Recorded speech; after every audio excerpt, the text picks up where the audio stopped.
Law and order पर उठते सवालों के बीच पुलिस ने बड़ी कार्रवाई की है। दरअसल बिहार में 72 घंटों में 2 अलग अलग जिलों में पुलिस टीम पर हमला हुआ। 12 मार्च को अररिया में अपराधी को गिरफ्तार करने गई पुलिस टीम पर अटैक हुआ, जिसमें एएसआई राजीव रंजन की मौत हो गई। और अब कल यानी 14 मार्च को एक बार फिर पुलिस टीम को निशाना बनाया गया। पुलिस की एक टीम विवाद सुलझाने के लिए पहुंची थी, लेकिन इसी दौरान एएसआई संतोष कुमार के सिर पर तेज हथियार से हमला किया गया। इस हमले में एएसआई संतोष घायल हो गए और इलाज के दौरान उनकी मौत हो गई।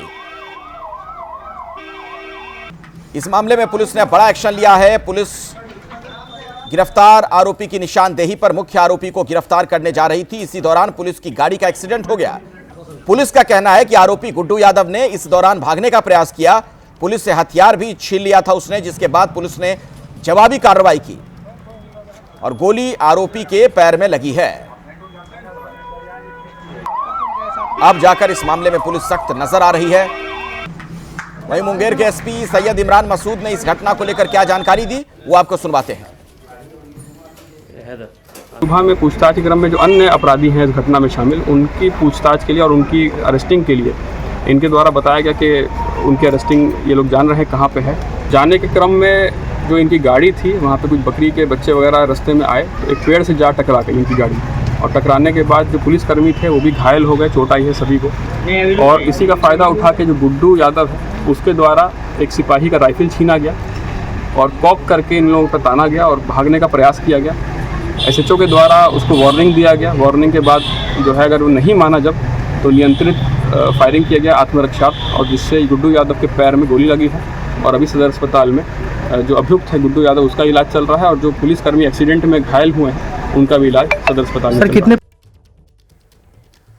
आपने सुना इस बारे में पुलिस के आला अधिकारी क्या कह रहे हैं। दरअसल एएसआई की हत्या के आरोपी के एनकाउंटर के दौरान 4 पुलिसकर्मी भी घायल हुए। एनकाउंटर के दौरान और क्या कुछ हुआ है, सुनिए।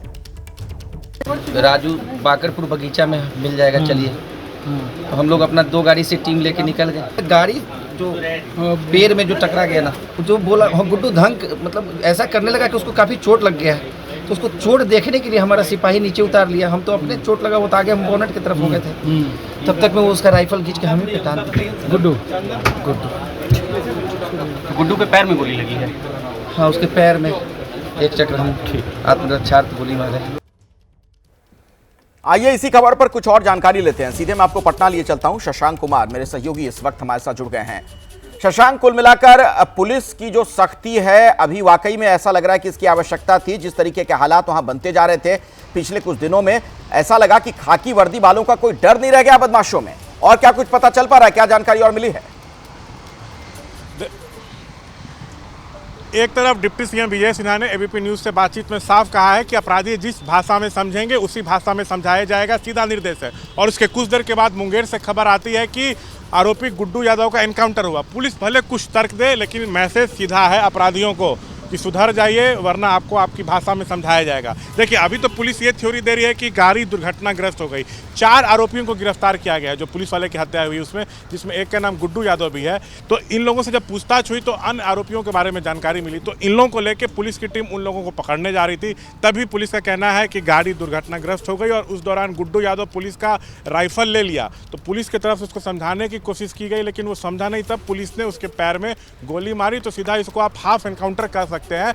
और उसके बाद उसको अस्पताल में भर्ती कराया गया, लेकिन 3 से 4 पुलिस वाले भी जो हैं घायल हुए हैं। इसमें उनका भी इलाज चल रहा है। अभी इस मामले में एफआईआर दर्ज हुई है और 4 लोगों की गिरफ्तारी हुई है। लेकिन इसी बीच ये एनकाउंटर वाली बात जो है वो सामने आ रही है। भले पुलिस उस पर कुछ और भी तर्क दे, वो अलग इशू है। लेकिन अररिया में आप देखिएगा, एक पुलिस वाले की मौत हुई, भले हार्ट अटैक कारण बताया गया, लेकिन उन पर भी भीड़ ने ही हमला किया था। और आज ये जो पुलिस वाले की मौत हुई है, कल 2 पक्षों के बीच जब जमीन को लेकर विवाद हो रहा था, मारपीट हो रहा था, तो अपनी टीम के साथ समझाने गए थे, तभी इनके सिर पर हमला किया गया भीड़ के तरफ से। वहीं पर ब्लीडिंग होने लगी, मुंगेर भेजा गया, वहाँ से इनको पटना रेफर किया गया। तो आज सुबह 4 बजे मौत हुई है। पोस्टमार्टम जो डॉक्टरों ने किया, उनका साफ तौर से कहना है कि शरीर में कई जगह चोट के निशान है और ब्रेन का भी हिस्सा एक है बाहर आ गया था। तो चोट लगी है सिर पर, यह कारण साफ दिख रहा है और उस कारण इनकी मौत हुई है। लेकिन जिस तरह से 2 पुलिस वालों की मौत हुई है, कानून व्यवस्था पर लगातार सवाल उठ रहे हैं। चुनावी साल है, सीधा आरजेडी का कहना है कि अगर हमारा 15 साल का शासनकाल जंगल राज था तो ये महाजंगल राज है। नीतीश से गृह विभाग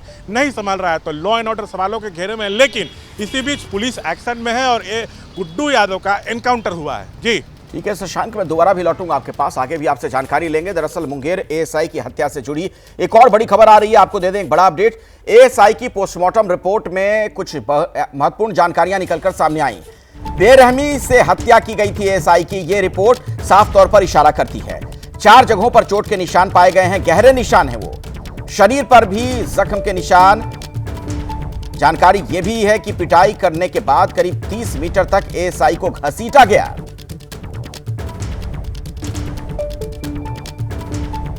पोस्टमार्टम में हेड इंजरी पाई गई है, जो इस स्कल पे मल्टीपल मतलब कई चोट के निशान हैं, सारे उन स्टिच थे और जो ब्रेन था, ब्रेन का कुछ पार्ट बाहर निकला वो दिख रहा है। शरीर पे भी हल्की हल्की चोटें हैं, तो लगता है कि गिरने से हुई होगी। अदरवाइज जो कॉज ऑफ डेथ है वो संभवतः हेड इंजरी कारण ही हुई है। कुछ जगह तो लग रहा है कि वो धारदार हथियार थे और क्योंकि उन स्टिच थे तो ये कहना बहुत आसान नहीं है, फिर भी संभावना है कि ये धारदार हथियार से किया गया। 4 जगह पे स्टिच वुंड है और एक जगह वुंड खुला था जिससे कि ब्रेन मैटर बाहर निकला वो दिख रहा है। एक बार फिर से मैं आपको शशांक के पास ले चलता हूं। शशांक, कुल मिलाकर ये जो पोस्टमार्टम रिपोर्ट है इसका सीधे तौर पर इशारा है कि बहुत ही निर्दयता के साथ इस घटना को अंजाम दिया गया। ऐसा क्या हुआ था उस दौरान? कुछ और भी अपडेट्स वहां से आपको मिल पाए हैं, कुछ जानकारी और मिल पाई है? देखिए हम जो जानकारी जुटा रहे हैं उसमें यही है कि 2 पक्षों के बीच विवाद चल रहा था और ये ज़मीन का विवाद था जो अभी बताया जा रहा। हो सकता है कुछ और विवाद हो, लेकिन कहा जा रहा है कि ज़मीन का विवाद था, मारपीट हो रही थी।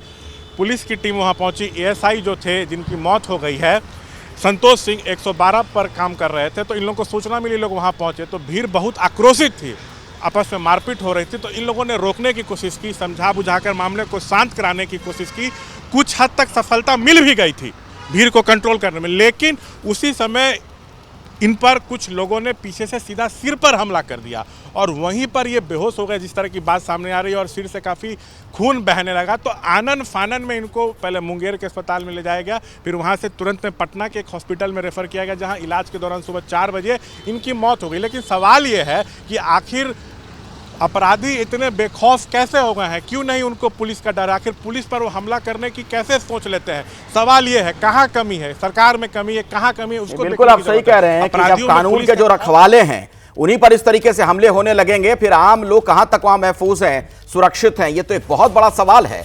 तस्वीरें जो वहां से सामने आई वो भी बहुत चौंकाने वाली हैं और पोस्टमार्टम रिपोर्ट में जिन बातों का जिक्र था वो भी हमने आपको बताया है।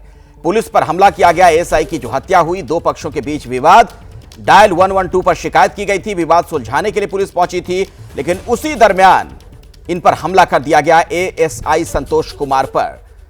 और एक बात बिल्कुल स्पष्ट तौर पर नजर आती है कि खाकी का खौफ नहीं, सवाल यह कि आखिर कहां है कानून का इकबाल।